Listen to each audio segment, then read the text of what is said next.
Cannabis Common Sense, the show that tells the truth about marijuana and the politics behind its prohibition.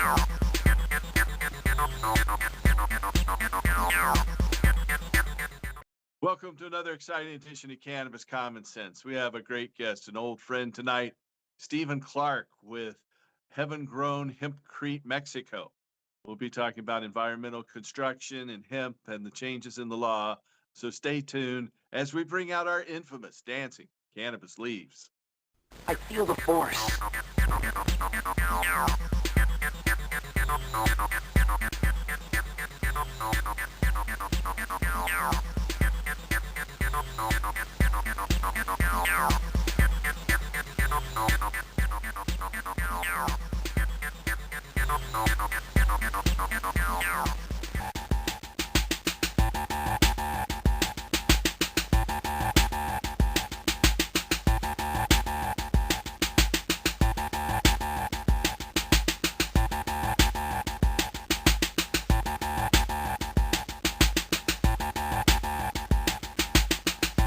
If you are a loved one or looking for help to find a doctor who can recommend medical marijuana, then give us a call. We have a referral service for medical marijuana doctors. Call us at 503 235 4606. That's 503 235 4606. Without further ado, here is our guest and keep working to restore hemp.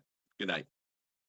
I'd like to welcome Stephen Clarke from Heaven Grown Hempcrete, Mexico. Here on the show, Stephen and I have been friends for about a decade now.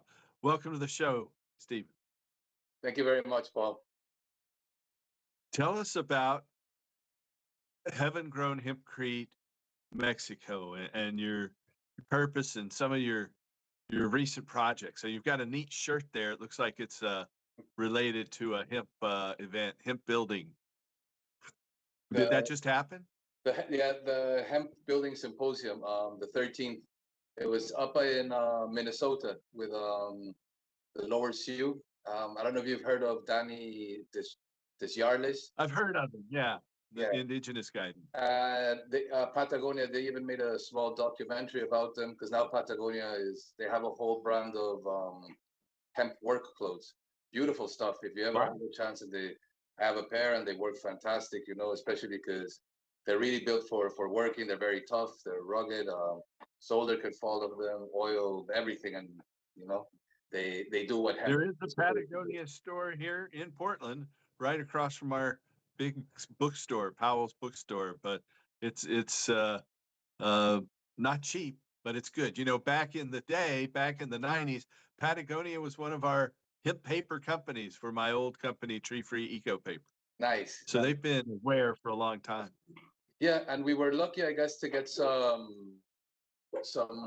samples that they made at the NOCO Hemp Expo. And like you say, they're not cheap, but they're also not incredibly expensive, especially for what they are. And also, if we relate it to, for example, clothes out over here in Mexico, the good clothes, like good jeans, they'll cost you more than $150. And their jeans or their work pants are like $80. So well, that's not bad. Not bad at all, So, but yeah, it's very interesting what they're doing. So hence, Danny's trying to grow their own, I guess, grow your home. Grow your hemp, process your hemp, and build with your hemp. It's really unfortunate. I really didn't have. Well, I guess I had an idea of what had happened, but a lot in the reservations, a lot of the Indian tribes. Wow, man, it's a very dark story what happened to them. So right now they're riddled a lot with alcohol, with ice, or that like crystal meth and drugs. Horrible things, man. And unfortunately, the only way that they kind of are coming out of this is through the casinos, which fair enough, it makes a lot of money, but it also kind of creates these centers of like absolute debauchery. It's just so it kind of defeats the purpose of all the great things that the people that they had from their ancestors and from their land. So the fact that Danny's now turning back to a plant like this, and they're being successful at it, they've already done a couple of houses.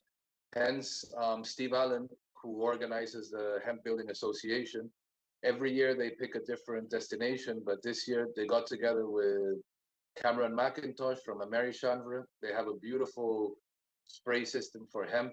They're working with the French. So it was kind of like this very nice connection of people from different countries. There was a company called the Chambrerie, or however you say it in French. They've been building with hemp for over 50 years now. So to hear their experiences, how they've done it, how they've gone from, I guess, from a kind of activism which they had many years ago to now being full companies that offer basically construction services. It was very, very, very exciting to see, I guess, all kinds of research, academics. There's the people from the University of Cardiff who are doing a lot of testing, especially on the material, because we know about hempcrete in the sense of how we know concrete. So all the testing for these materials are always related to the conventional building. But hempcrete does have certain ways of performing which are different to the standard materials.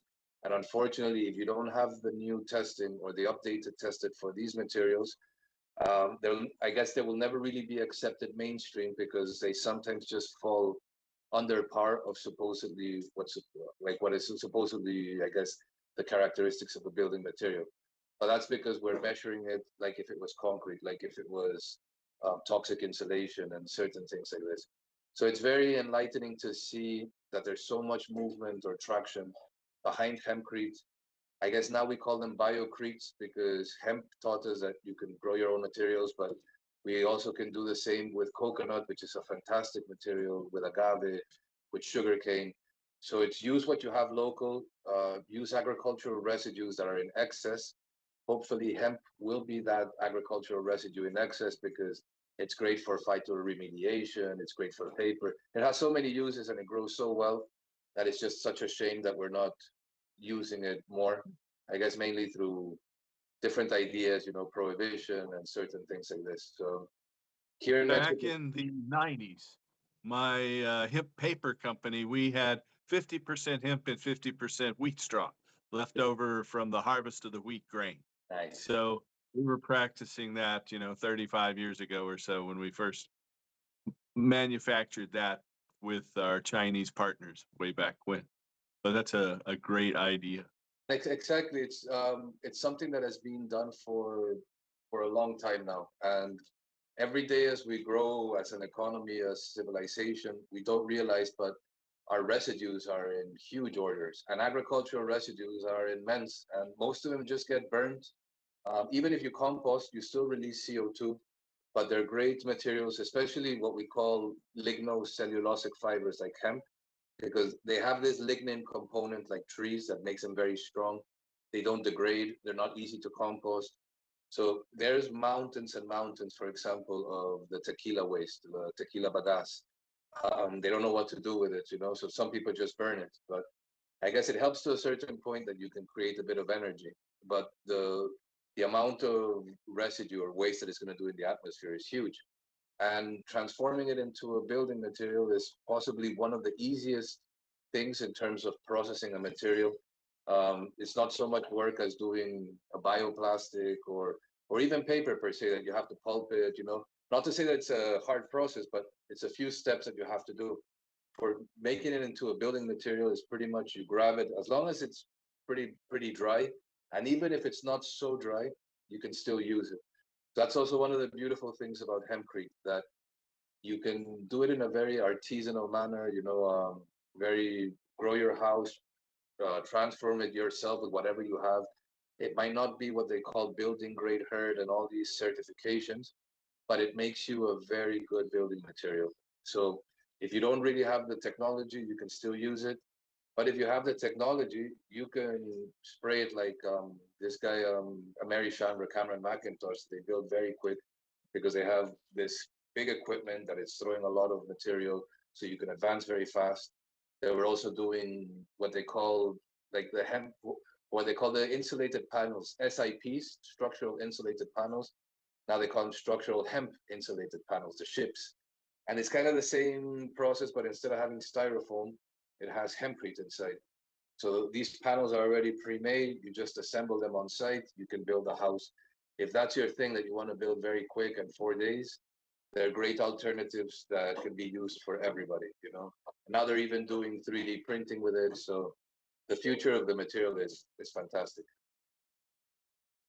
So, my understanding of hempcrete or other biocretes, I suppose, is that uh, you they're they're chopped up to some degree and then added to powdered limestone. Correct. And that's the same method that cement is made with powdered limestone, Correct. but it doesn't have the gravel and other things that they use in Portland cement, for instance. You Correct. want to describe the process and material for our audience? Basically, yeah, what you say is correct. The hemp itself in the hempcrete works as an aggregate. So we use lime, which is the cementitious material. Lime on its own, it's a whole world. There's many different types of lime. There's what we call hydrated limes and hydraulic limes. Hydraulic limes, they set with water. As soon as you put a bit of water, they become hard. Hydrated limes, not so much. They actually become hard by absorbing CO2, which is a carbonation process. And that's one of the benefits of hempcrete. That's why it can be in certain instances what they call carbon negative, which means that it absorbs more CO2 out of the atmosphere than what it basically takes to create the material. And this is because when the plant grows, it absorbs CO2, but when the lime sets or carbonates, it wants to become a rock again, calcium carbonate, so it sucks out CO2 out of the atmosphere. And that's one of the benefits because over time, your house just gets harder and harder and harder and harder, and it keeps absorbing CO2. I guess the big benefit is for the first 20 years, but then after that, it still has a steady absorption of it. But the material itself, I guess the grading, some people are very strict about it in the sense that they call it building grade herd, that you have to have the herd separated through I guess a certain machinery, and you have to sieve it into a grade because if it has too much dust, the dust can absorb a lot of water. If you have too much fiber, sometimes it doesn't mix well. But really, there's so many machines that you have that you can use, especially low grade things that we've used here in Mexico. For example, we tried to do the experiment of growing our own material, but out here we don't have some of the chippers that you would have in the US. You don't really have the big tractors, so you have to use what you have local. We still use standard hammer mills, and it works very well. It gives you different separations. You still have to possibly work the material out a bit, but as long as you get it under, I would say, an inch, between anywhere from half an inch to I guess 3/4 of an inch, if you could keep it around there, it makes a fantastic building material. But even if you have smaller degrees of it, it still works. And you can use it as a mortar. You could use it as a plaster for the house, as a render. It doesn't necessarily have to become a brick itself. So, and it's the same with other fibers, depending how you can, I guess, chop them up, mash them up, or separate them. It's the degree of the material that you do. And the binder is the same. The lime, we need to add what's called pozzolans. Pozzolans are basically, I don't want to get too technical, but it's silicon dioxide, which is basically the same material as glass or sand. But in particular, what comes from volcanic nature, that was kind of what they used to call the Roman cements. That they grab these materials, they mix it with lime, and they would actually use seawater, which if you use today with standard concrete would be the worst because the salt would destroy the matrix of your brick of your material. So it's very, I guess we always look a lot into the past to see how the Egyptians did their buildings, in Cambodia, here in Mexico. There's a French scientist called Davidovich who claims that the pyramids weren't uh, cut it like per se. They weren't chopped up, or the blocks weren't cut or milled, or they were actually cast into place. And he calls this science geopolymers, which hempcrete is a kind of geopolymer. We call it a lime-based geopolymer, but it has, I guess, you have a whole bunch of ways of playing with hempcrete that you can make a very strong material similar to cement or Portland cement that you can use for foundations or for a structure. You can make lighter mixes, which are more, um, I guess, insulative, that can replace the fiberglass and a lot of these toxic materials. So it's really looking into the previous architecture, especially by switching the geometry that we use, by going back to vaults, like people used to make the bricks and make the vaults. I guess it comes to a cost benefit, but that's the whole beauty and value of growing your own materials or using an agricultural waste. That if you compare it to standard or conventional materials, it's much, much cheaper to build this way, especially if you change the structure, than having to go down the conventional route. And in places like the US, that housing has now become, well, at least what we see, very expensive. Um, it could be costing like $500,000 now, maybe to, for an average house, which still to me is very, very high. But you could still build quite accessible, quite affordable, and use what you have local. Places like Oregon that maybe, there's a hemp or towards the THC side.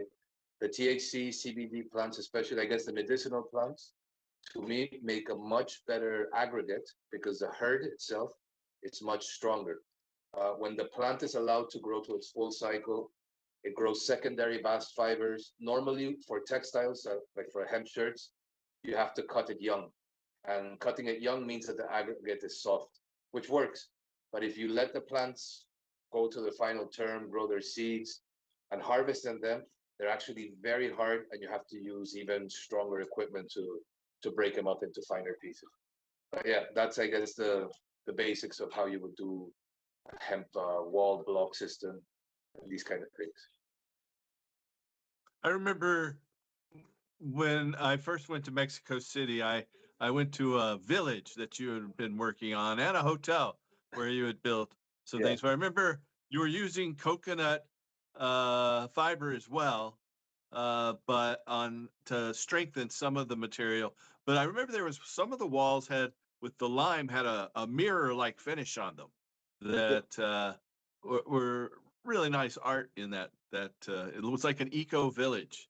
Yes, in Tepoztlan, that was actually one of the first hemp and bamboo buildings, I guess, of the world, because that we were trying to put together. We believe bamboo is a great alternative for wood. If we want to build houses out of wood, there's not enough wood in the planet, or there's not enough trees on the planet to make everybody a house. So for us, in terms of an engineering solution to keep on building out of wood, it's not really sustainable. There are parts of the world that I guess they have so much of it that you can use it, but bamboo is kind of like hemp that it grows everywhere. It grows out in the forests of Japan. They have these beautiful bamboo forests, and it's Yeah, it's snowing on them. It's actually the food of the pandas, So it's like, yeah, and in Sichuan, China, that's true. I've seen some bamboo forts in Japan. they're beautiful. It's something spectacular, especially everything that you can do with it. It's a bit, I guess, more artisanal, but countries like Colombia have really changed how we build with bamboo. There's now these manuals on how to do single-story homes that are certified by international code and these kind of situations. So we were trying to put, I guess, bamboo and hemp together. We really believe that, especially for countries like Mexico or Colombia, there's so much hemp and there's so much bamboo that it's like, come on, guys, what are we doing? Well, I guess, but anyways, this building, we just went to visit it, where was it, like a month ago, because I was very curious on how it was. It held up 2 earthquakes. We had to do some repairs, but it wasn't anything major. There was just some cracks where the bamboo kind of like studs fall behind the wall. The cracks had come up forward. But it's as easy as scraping the material a bit, putting some water, putting some new material, and then you plaster again, and you're good to go. And yeah, it had we were very lucky that one of the French, I guess, artisans, one of the old masters, he could certify people to the European standard of restoration with lime, and there's very few people that still have this skill. He took on the journey of doing a lot of those murals and the finishes, and they did a workshop to invite people, because even that building was done with 20 people, but only 2 people had prior experience working with hempcrete, or even just building in general. So we wanted to, I guess, show that building a house is not something so foreign to what we do, that we're not so detached from it, that it's something, I guess, that we call it that we remember how to build. There's certain things that we have ingrained, kind of like how the monarchs, the butterflies can go from one place to the other without ever knowing where to go, and they just kind of Yeah, multi-generational. it's kind of, I believe, building, cooking, making things. It's something that we have in our, I guess, either in our dreams or in our generations. But building with hemp is something that's why to us it's very sacred, because a plant that can heal you, that can clothe you, that can feed you, that can build a house, and not just any house. The material performs to all the current standards that we have, to the sustainable standards, the LEED certifications, passive house, and it doesn't just perform well, really exceeds a lot of the performance in these materials without the added benefit or, well, the sarcasm, but without the toxicity that a lot of these materials that are used today, that they work very well, because we're not saying that they don't work. It's just what do they cause for us as a human? And shelter or your house should be a place where you heal, not a place that you get even sicker or that you get worse. So that's, I don't know, that's, I guess, the beauty about building with hempcrete. It's that anybody can really grow their plant, they can grow their house, they can make their materials. And it's better for some people now, I believe, especially in countries like Latin America, to grow their food than to actually go and take on certain jobs. Right now, jobs are being paid, maybe in the US, you're getting to some degree a better wage. But farming, especially with the situation of the insecurity in the country and these things, that everybody's kind of getting taxed, it's either by the government or by the narcos, or somebody's going to want to tax you. That it has really, put that kind of stranglehold on the farmers, on the manufacturers.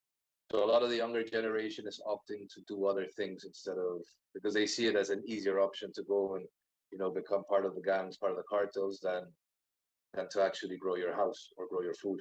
But we really believe that the plant inspires people to come back to nature, to remember what we do. And if you don't have hemp, because it might be even more troublesome in certain parts of the world to grow it, use the next best thing. Use agave, use coconut, use sugarcane. There's a lot of alternatives that will create a very similar material. We have one that we call "I Can't Believe It's Not Hemp," because it looks like hemp. It's exactly. The fiber has a very similar chemical structure, Like Canaf? like Canaf, for example. Canaf, Yeah. Canaf is exactly the same Also, material. Coconut is yeah. very similar. Sugarcane is very similar. But yeah, and especially when it comes to tropical areas, Canaf will possibly fare better than a lot of the standard hemp, unless you go and find Asian hemp, for example, Vietnamese or Thai hemp or Chinese hemp, because they're really the only available hemps that grow in the between the tropics. Otherwise, your hemp will flower too quick. It will stay short, which is possibly not a bad thing if you're growing grain. Your plants will be short, but they might flower quick, and you might have a short, quick season, kind of like what they do in Canada. In Canada, their grain plants are not very big, and if you grow enough biomass, you can still build. You can use the material to build, but Canaf, it has a lot of what they would call autoflowers or photoperiod independent plants. That they can grow no matter if there's a lot of sun or a little sun. They have their cycle, Hmm. and they still produce very good fiber. Flax also works very well. I guess there's a whole bunch of plants that you can use um, if you have available. So, so yeah. So when we first met, I think it was in Uruguay at the Expo Cannabis. I think was it 2014, and yeah, about 11 years or so ago. How did you first get involved? And we were both there, and you were already working on hemp building materials then. Uh, how did you first get involved, and what drew you to hemp? Wow, yeah, it's been a while. I Yeah, used to have hair then. Nah, just kidding. I was still the same. um, I just don't a remember you few having a lot of hair. years, just just a few years before that was the hemp building symposium. It was the second building symposium in 2011 in Spain. And a very good friend, he told me, we were in Barcelona. He's like, let's go to Spannabis. It wasn't the big Spannabis. They hold like a secondary Spannabis out in Grenada. So he told me, let's go to Spannabis. You'll love it, man. Because just 2 days before Spannabis, there's this event. And he showed me and he said it was the International Hemp Builders Association. He's like, oh, you'll love it.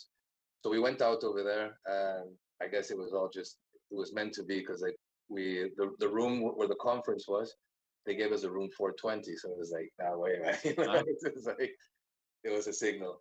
And that's where I met Andrea Herman, Greg Flaval from Hemp Technologies, Jürgen, who was from the Maison de Chambre. I was just impressed because I knew that you could do things with hemp, but it was my first time really seeing hemp in in a very industrial sense, you know. And I guess the plants to us is something very sacred, just like to yourself. And you know, we had always kind of been on that side of like the medicine side of it. But then when we saw that, you know, that you could build a house, and there was a research guy from the University of Bath, and he was talking about how you can make a material stronger than Kevlar for bulletproof vests made out of hemp and what is called polyphenolic resins, which they would derive out of cacao, out of chocolate. So it's like you're putting chocolate and hemp and you're making something stronger that resists bullet impact. Is like where am I and who are these people, you know? So it was very nice to meet Cannabrick, Monica Brumer, and to see that there was already people doing this for 20, 30 years. It was just life changing. But then it was really, well, how do we take this to Mexico? How can we translate it? Because then you had to buy the fiber from Holland, which we did. The first time that we built hemp in Mexico, we had to, which was the most ridiculous thing, you know, pay in euros for agricultural residue, you know, changing our pesos is like, oh, we're gonna need to change some more money. But Right. it was really the whole idea that if you import the material, you can get innovation awards. But if you decide to grow it locally, then you become a drug dealer. So it's like, well, hold on, man. This is a bit It's strict. pretty clear. So I guess that's how we got involved into. I started working with Greg Flaval or we were part of Hemp Technologies Mexico, mainly helping them out in certain crews that they would go out to work in Texas, for example, and everybody was Spanish speaking, so that they would start sending me out to translate. And Andrea had to go out. Well, Greg had to go out to South America, to Uruguay, to present because it was just kind of like that first year that they legalized, and it was a whole big thing. But he couldn't go, and he said, anyways, it's in Spanish, so why don't you go along? So I guess those were like the first times that we started being more public about what we were doing. But we had already been doing our testing for a few years, and then 2015, we built our first building, and then we started going on from there to doing bamboo structures, and then 3, 4 story structures, changing different architectures. We've had the chance, I guess, to build in Texas, in California, in Mexico, in Colombia, in Uruguay. We did certain testing, so it's been nice to see that it's something that you can validate in different parts of the world. It's something that you can translate, that it's not specific to one culture, to one language, to one situation. It's really a material that you can use in so many ways. So I guess that's why full circle right now, coming back to that, the conference came to the US, which is the first time that it had been in the US. It had come to Canada 2017, which we also had the chance to speak there. And it's the same thing. We met Carl Mattel, which, for example, is doing the hemp supercapacitor battery. And so you always meet like these people that are just like, How is that going with this? I heard that they were going to build a battery factory in Wisconsin, but they never got their funding together. get their funding together. It's a bit of a tricky one in the sense that there are some people claiming a lot of things, but it's not as easy to have a large scale manufacture of these things, and it certainly requires a huge investment. So one of the people who did, I think, a lot of the work on it, unfortunately passed recently. So those kind of things sometimes stop the research, you know, because to us, I guess if there was anybody who was really gonna have that battery working, was him. But unfortunately, circumstances of life, So I hope they do come out as I guess it's a more mainstream thing, but that they work, they work. I've seen the prototype of one. I've seen it charge a phone. So even for small things, and to me, it's like, well, I know there's a huge industry out there for cars and solar, but to me, I think one of the best alternatives for these batteries is go for the vaporizers. A lot of these devices are single use that just get tossed out. A lot of them have a lithium battery. They have a powerful battery that if that gets replaced, you make the structure out of the hemp plastic, you put a little hemp battery in it, and people can, Sounds like you need to raise money for that project. we definitely do, man. We definitely So, do. is anyone doing that yet? Uh, I've been doing a lot of Not yet. testing on the graphene, but I guess in these last years, we were doing a lot of things. We were testing to see if we could do hemp plastics. We kind of like to be like the myth busters that if we can do it, that we don't have advanced labs and we don't have PhDs and all these things. But if that's to me the beauty of hemp, that I'm really not a builder by trade. I did computer systems and electronics in university, so I really believe in open source and how you can collaborate with humans and just throw ideas out. And especially if you can replicate the information, not being present, it follows a lot of like that information is sentient. Information will find its own way. It's kind of like that mycelium network. So I really believe in open source and hemp because the way, like Tesla used to say, the energy that retards or stops humans the most is ignorance. And the only way we'll get through it is through the systematic dispel of knowledge. So I really believe that's open source, and the more we share that, if I'm really not a builder, but I could make my own house, I would really like to inspire more people to get on board. And it's really not rocket science to make a 1-story, 2-story house or dwelling, however you want to call it, that you can sustain life, take care of kids, not be toxic and grow your food outside, grow some of your medicine. Anyways.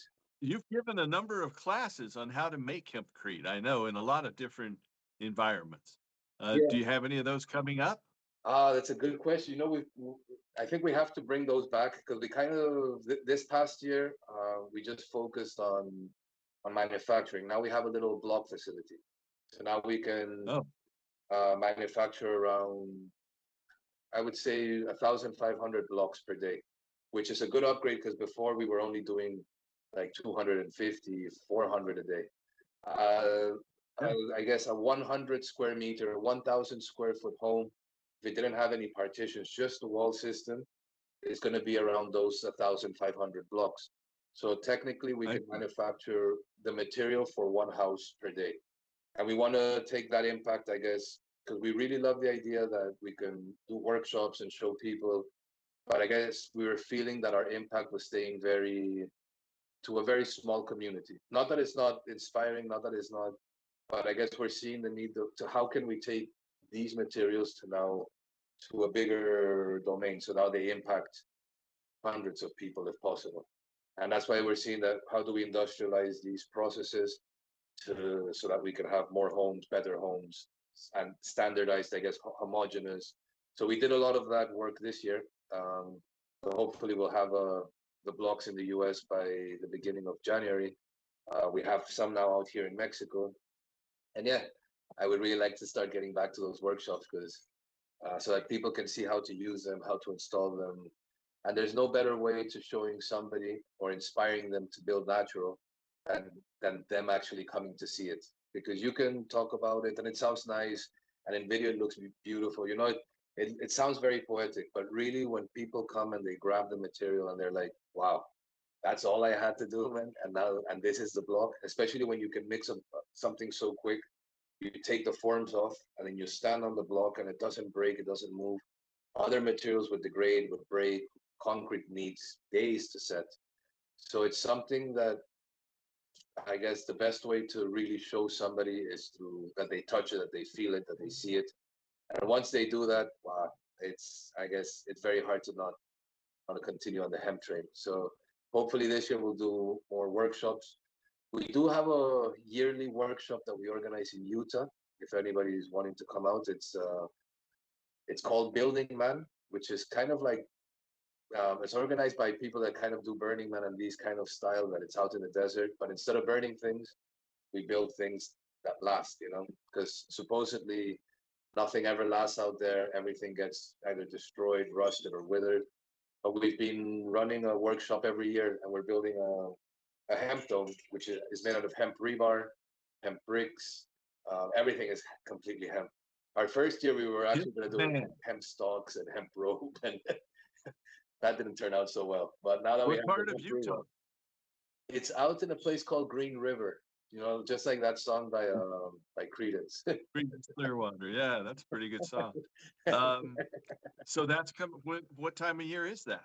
It's normally around 4:20. Sometimes it's always Okay. kind of like the last week of April, because it starts getting too hot after that, and before it gets Yeah. a bit too cold. And it's in the desert. The closest town, which is actually a very cool town, is called Moab. Oh, Um, that's a really cool town. Yeah. Beautiful town, You're beautiful next to vibe, Arches National Park and next to the the Arches Colorado National River Park. Canyon. Exactly. So Green River is just maybe 30, 40 minutes from there. It's a beautiful artistic community. You know, it's I've never met so many builders, you know, and it's just general. It's not that sometimes maybe in certain countries building is it's it's it's sometimes for a man thing, or you know, it gets separated.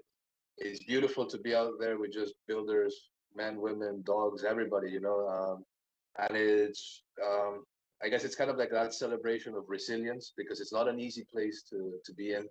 We normally spend a week, maximum two, because after two, so there are days that the sun is hotter than Mexico, then the next day it's colder than anywhere that you've been, and then the next day that you're completely covered in dust.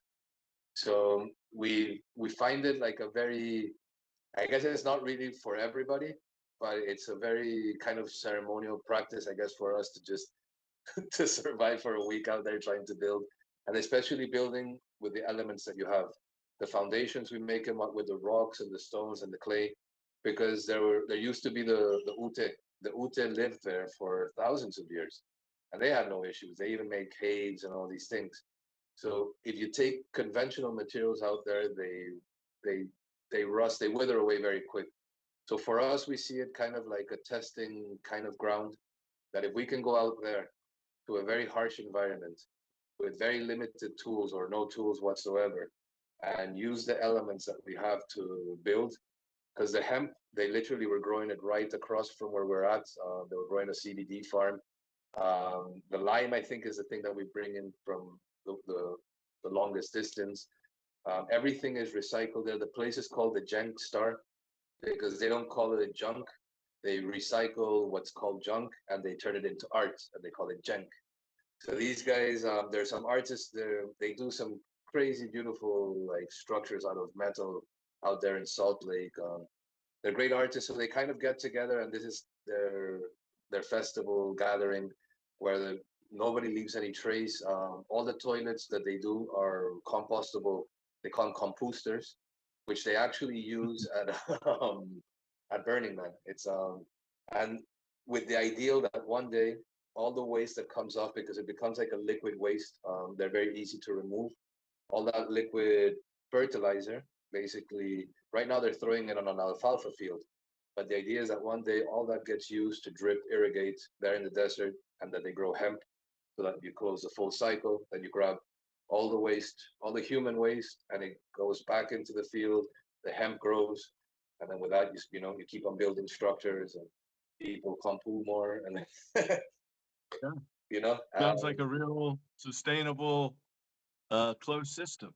it, Almost closed. You got to bring in the lime at least for that first construction project. or you can still do it with clay. So you can do it Mm. adobe. So instead of I guess we use the hempcrete as a broad term, but you can use lime as a binder. You can use clay as a binder. You can use starch as a binder. Oof, there's a whole myriad of binders. It's really how long do you want it to last? Do you want it to resist water? Do you want it to compost? It's really, I guess, Well, which one lasts the longest? Is lime the winner when it comes to longevity? lime. and what would be called geopolymers, which is, Hmm. according to Davidovich, because he was an Egyptologist, so he saw what the formula is. And it's really grabbing ash, grabbing something very caustic or something very acidic. So according to one of his recipes, the in Bolivia they used to make the stones that have lasted for thousands of years. You can make them with the ash from your fires or from volcanic ash, guano, and vinegar that you would make from the corn. So if you put basically the corn or the vinegar with the guano, you make phosphoric acid. And if that acid touches that ash, that thing becomes rock solid in a matter of seconds. So then you can add other stones, you can add other aggregates, you can add hemp, you can add bagasse, and you can make materials that would have a longevity that would far exceed a human lifetime, even a couple of them. But unfortunately, some of these design parameters are not, I don't know why, but there are certain engineers that kind of fight these things, that they don't want things to last long. They want it to have this programmed obsolescence, that it lasts 3 years and then you have to buy another one and another one and another one. It's like maybe at one point in life it made sense, but now that it's 8 billion of us and counting and growing very fast, that we all want to have devices, that we want to bring the standard of living up, we cannot keep on having that design philosophy. We need to change that. Certain things do have a longevity, and even if with their longevity they can be reused or recycled, or not just to create things for just creating them. We have to have more a better purpose in how we use things. So, anyways, that's really why I love hemp, because it allows for that. It allows for advancements in engineering. You can get very technical. You can do some crazy chemistries on it. And even if you do the basic stuff, which I mean, like grabbing a starch, a cornstarch, and putting it together with the hemp, you can make even pots that degrade. So those starter pots that you need to for your plantings. So I always really like to grow hemp in hemp, so you can make those starter pots out of hemp. Little by little, as you water them, they'll break away, but by then the root system is big, and you don't have to be using either paper or cardboards or certain materials which can be completely replaced. That they create jobs, they create industry, they create products, and not just any products that are sustainable and good for the planet. So yeah, that's why hemp is just level next, and especially in countries like Mexico, that for us it was part of our history, part of our culture, and that we have a war and all these things. Well, they don't call it a war, but all the situation that has happened for a plant. And it seems that now every day, instead of adopting it and seeing it as a solution, we keep on going back and we keep on going back and we keep on prohibiting it, or making it harder for farmers to grow. Kind of like what's happening in the US now, that they want to reschedule the whole thing, which is, I don't understand why there's so much fear behind this. I can understand, there's certain things that they want to control, but it seems that we're taking steps back, and it's our future. It's our sustainability. It's the paper that we use, the plastics that we require, because plastic is not a bad material. As a chemical material, it's great in the sense that it holds water, it can hold heat. The only issue that it has is it's too good in the sense that it lasts forever. So that's really the design parameter. That's where it never should last very long, and that's the ones that we're making them, like styrofoam and these things. And then it's not just hemp that you can use mycelium. And one of the best things that you can feed mycelium for it to grow strong and to make good replacement parts is hemp, especially strong hemp, because it's kind of a woody substance. So I guess we really see it as this future of a circular economy, regenerative agriculture, and not just the agriculture, but regenerative for the culture, for the people. This is a way of healing. Is not just only through medicine, but through prevention. So if you have a good house that allows you to sleep well and not have a toxic environment, you will heal faster. If you can grow your food as well, if you can grow your medicines, go back to the herbs. And we've kind of detached ourselves from these little things, but by using cinnamon as a tea, by using ginger, and things that you can actually grow in your gardens, like rosemary and certain things. And they also have terpenes. That's, I guess, once again, it's the beauty of hemp. It taught us so much about plant chemistry, material chemistry.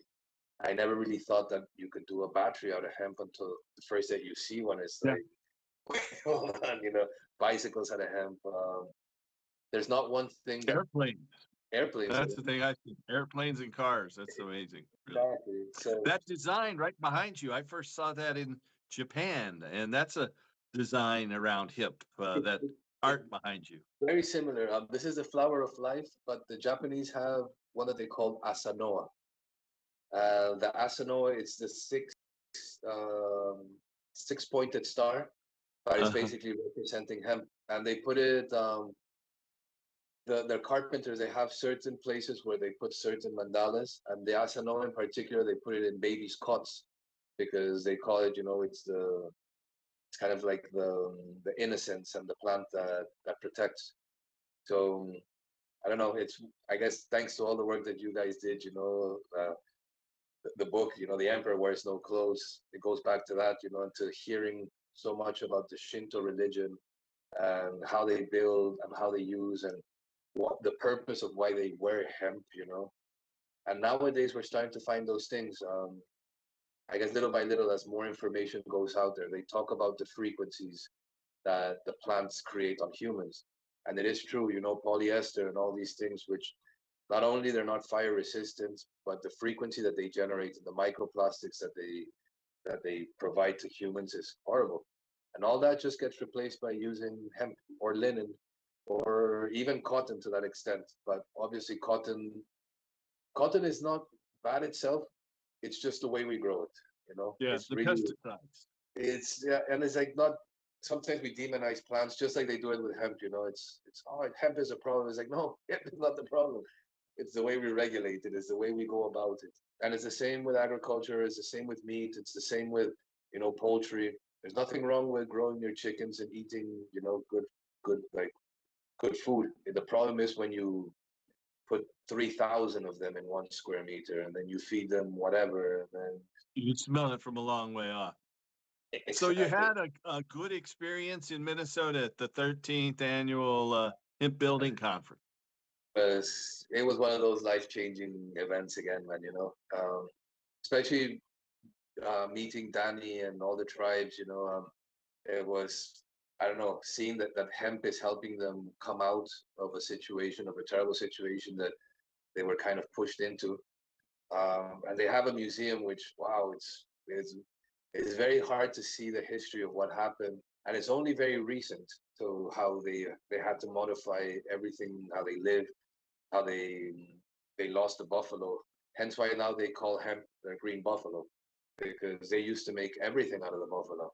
And now with hemp, they're like, oh, I can make all this and clothes. And they made a beautiful star quilt that they gave to Steve Allen.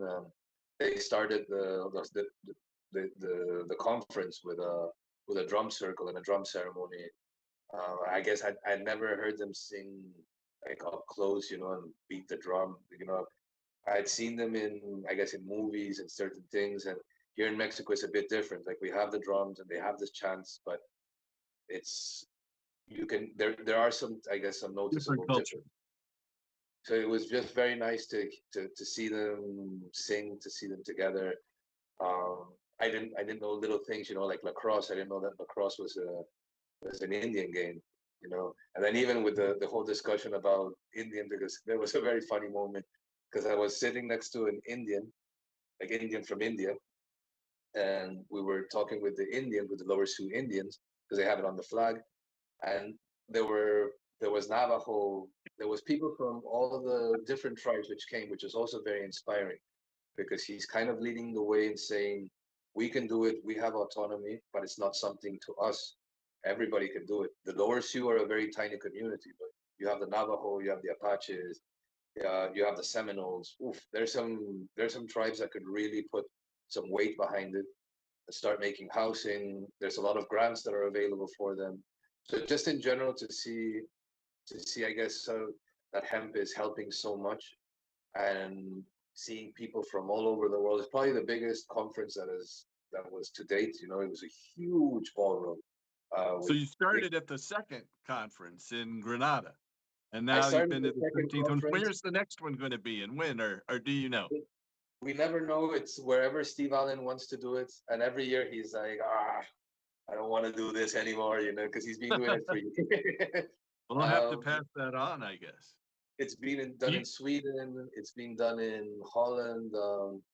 I really want to convince him to do it in Mexico, you know, that one day they come out over here, or hopefully Colombia, or you know, somewhere that hemp is abundant. But yeah. So you've got the Hemp Man in Idaho at the end of March. Do you have any other events on your calendar that you'll be hemp presenting at?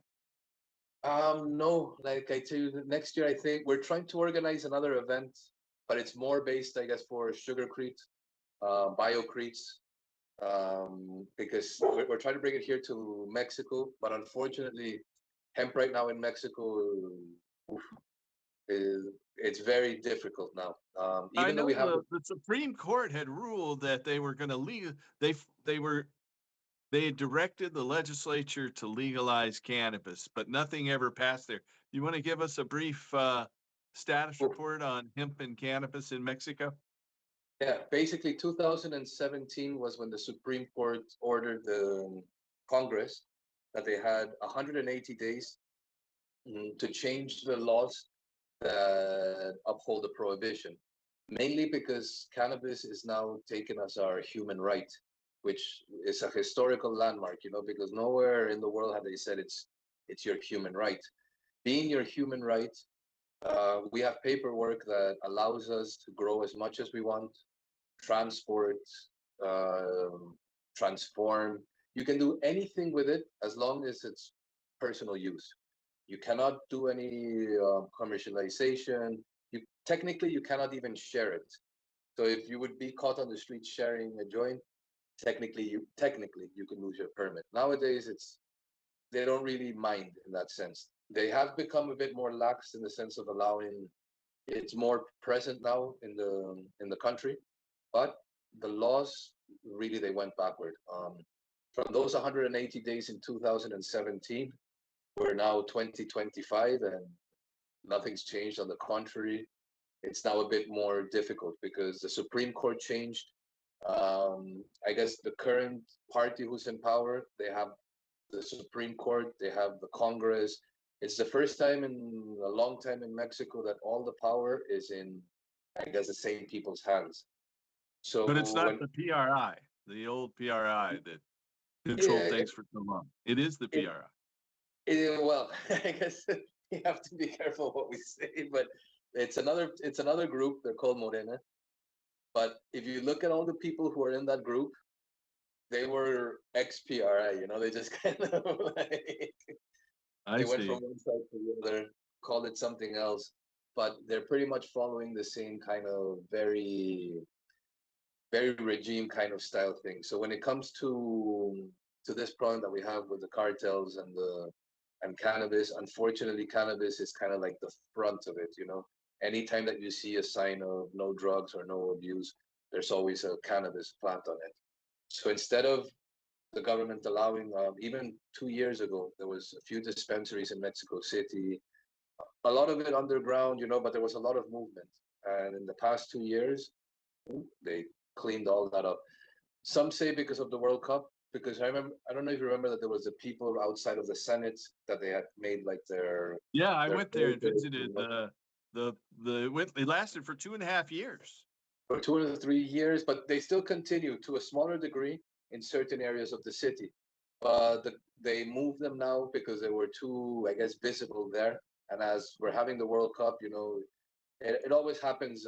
Mexico had a terrible situation in 1968 with the students, and it was the same thing because the Olympics were coming, the World Cup was coming.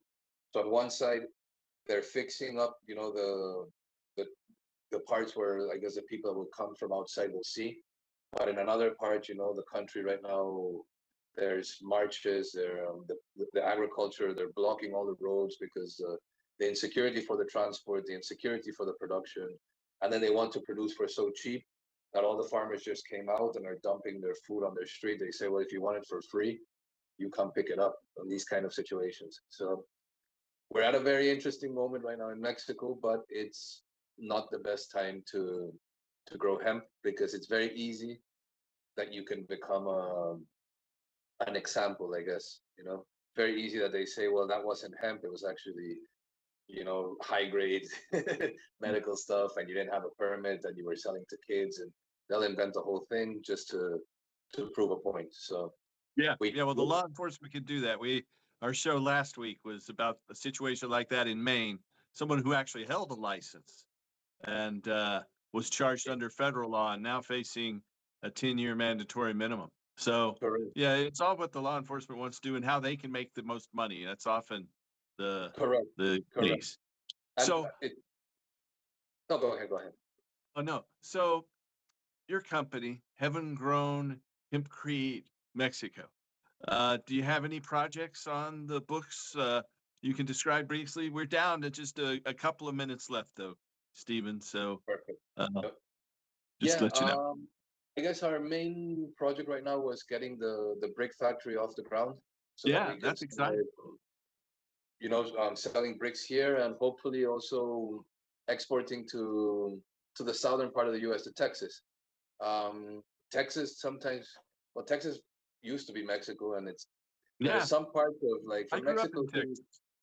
You're from Texas, so the south of Texas is literally just, and it's so close to Mexico, especially to central Mexico, Mexico City, that shipping something from Mexico City to Texas is probably less of a carbon footprint and less of an issue than shipping something from Seattle to Texas, for example, or it's half or other parts into the U.S. So we really see that right now Texas is growing a lot, especially the Austin area, San Marcos, and there's a lot of people, young people that are wanting to move out over there. And Texas, in that sense, with HWP, John Seitz, he's invited me to the Luck family reunion in conjunction with South by Southwest there in March. I think it's in March. Nice, Maybe you'll come. That would be amazing. It would be amazing. Yeah. But so we really see that as a market, we can kind of utilize both of best worlds, that we can help people over here by having jobs and producing a product that gets people paid and sell it over there at a good price, and it also will allow people to distribute. So it creates business and jobs across from Mexico to the U.S. Let me ask you, Stephen, if someone wanted to reach out to you, what's the best way? I guess our email, info@heavengrown.com. info@heavengrown.com. Well, I've had an old friend, Stephen Clarke, here from Heaven Grown Hempcrete Mexico on. I really appreciate you coming on. Thank you very much, Stephen. Thanks for doing it. And keep working too. Restore hemp. Yeah, exactly. Thank you for everything you do. You're the inspiration that has led us to all this. If it wasn't for you, for Jack, for all the work that you guys did, we wouldn't know anything. We got to keep passing it on from one generation to the next. There's no doubt. So that's our duty.